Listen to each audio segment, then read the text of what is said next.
Hello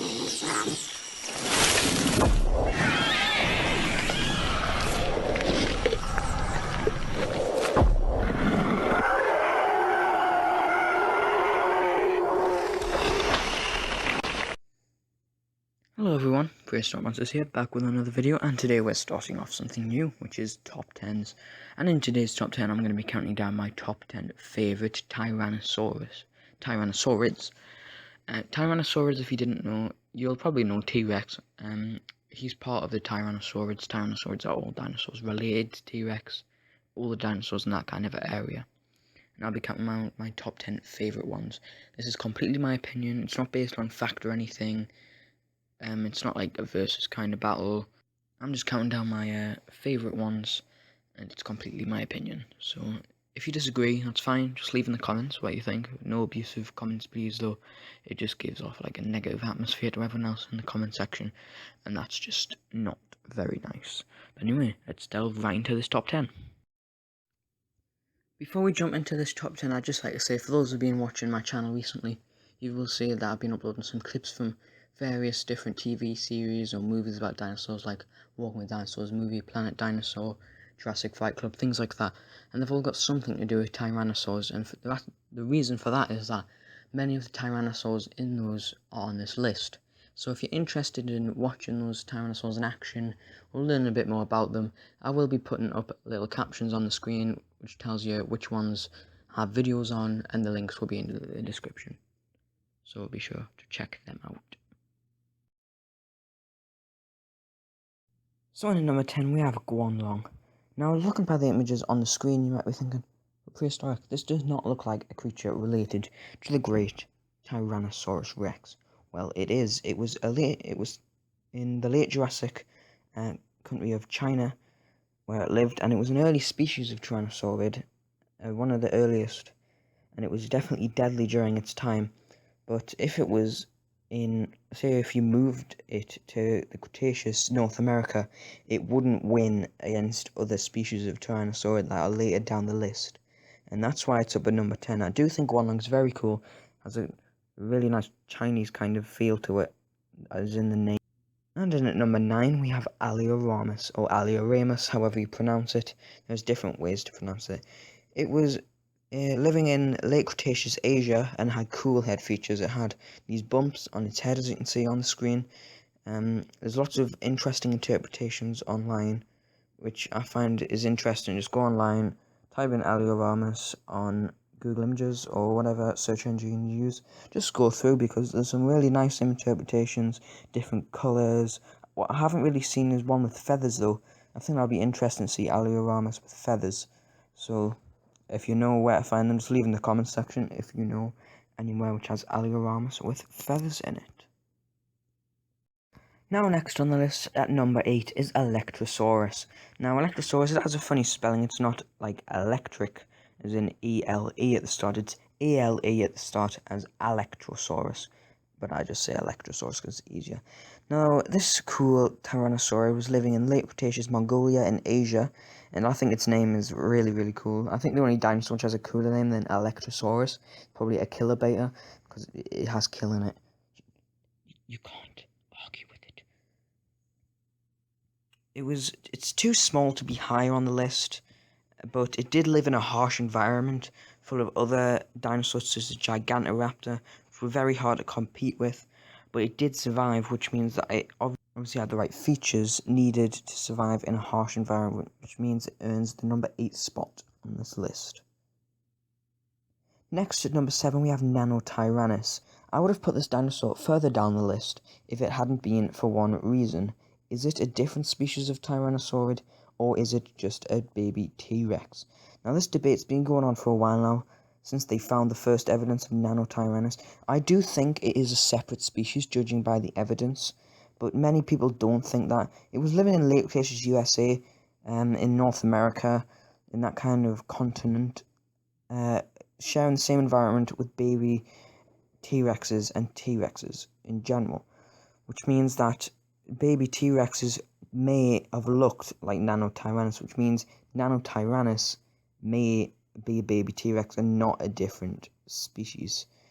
It For me, the skull shape of a Nanotyrannus and a baby T-Rex, they're just too different, and I do believe that it is a different species, but because it may not be, that's why it's so high up on this list rather than further down near the bottom. I do think Nanotyrannus is a really cool dinosaur, and the thing that makes it even cooler is the fact that it preyed on baby T-Rex to stop competition.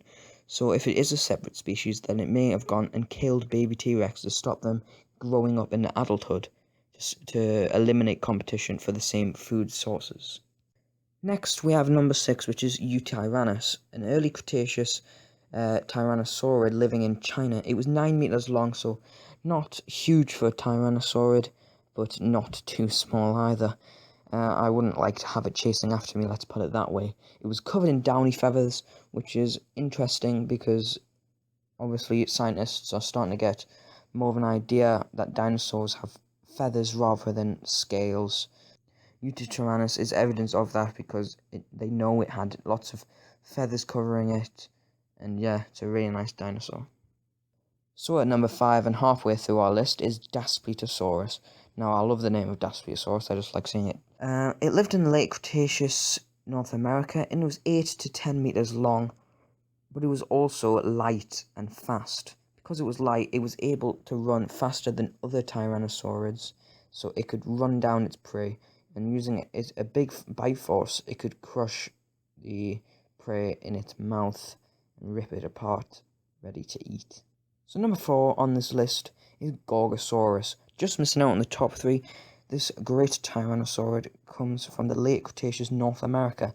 You may know him from Walking with Dinosaurs, the movie, as he was the famous bad guy. Well, there was a couple of famous bad guys in there, which were all Gorgosauruses, Gorgosauri, however you pronounce plural Gorgosaurus. And the name comes from Gorgon, which means the snake-haired sisters, which I think is quite cool.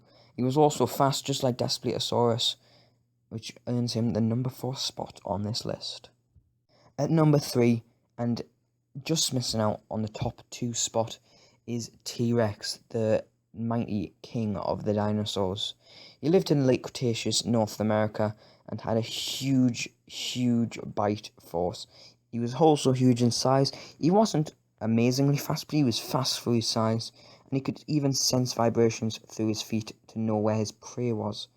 Now we're even discovering evidence that T-Rex had a poisonous bite, much like a Komodo dragon's, in which it held small holes in its teeth, which pockets of rotten flesh and blood were decaying in there, causing bacteria to build up in the teeth. When a T-Rex bit down on something, that bacteria was transferred into the bite wound, causing it to become infected, and in some cases so infected that the prey actually died. In at number 2 and beating T-Rex is Tarbosaurus.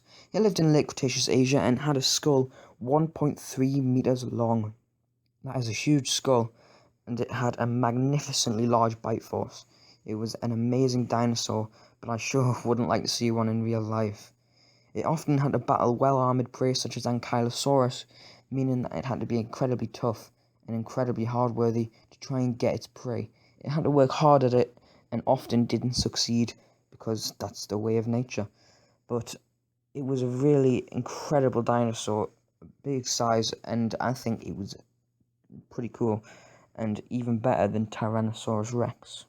It just misses out on the top spot. And holding the top spot is